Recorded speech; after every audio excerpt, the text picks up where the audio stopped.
అందరికీ నమస్కారం అండి. శ్రావణి కాజు ఛానల్కి స్వాగతం.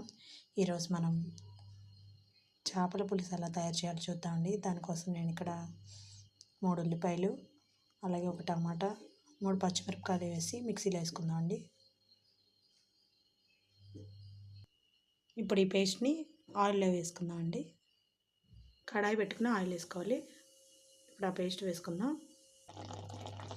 ఒక టేబుల్ స్పూన్ ఉప్పు, పావు టీ స్పూన్ పసుపు కూడా వేసుకోవాలండి. ఒక టేబుల్ స్పూన్ కారం అండి. ఒక టేబుల్ స్పూన్ కారం,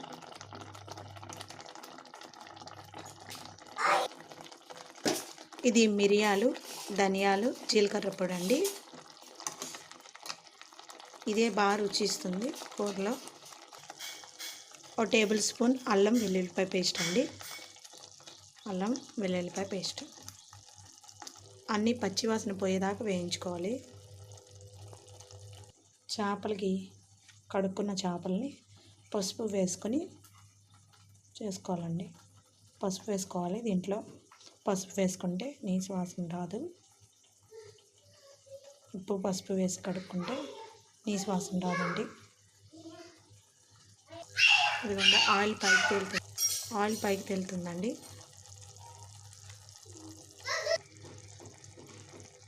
చేపలు వేసేసుకోవాలండి. ఫస్ట్ తలకాయ ముక్కలు, తర్వాత పొట్ట ముక్కలు,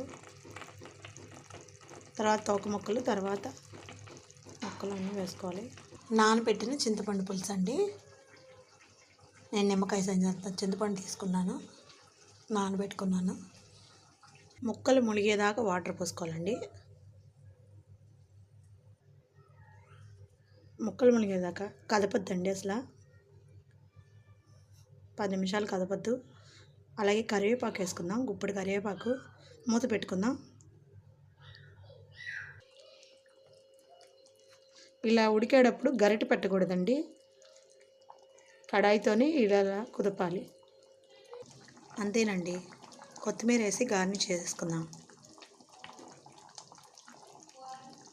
రుచికరమైన చేపల పులుసు రెడీ. మీకు మా ఛానల్ నచ్చినట్టయితే ఇప్పుడు మనం కొత్తిమీరతో గార్నిష్ చేసుకొని దింపేసుకుందామండి. అంతేనండి, వేడివేడి చేపల పులుసు రెడీ. మీకు మా ఛానల్ నచ్చినట్టయితే అంతేనండి, వేడివేడి చేపల పులుసు రెడీ. మీకు మా ఛానల్ నచ్చినట్టయితే లైక్ చేయండి, షేర్ చేయండి, సబ్స్క్రైబ్ చేయండి. Thank you friends. Thanks for watching.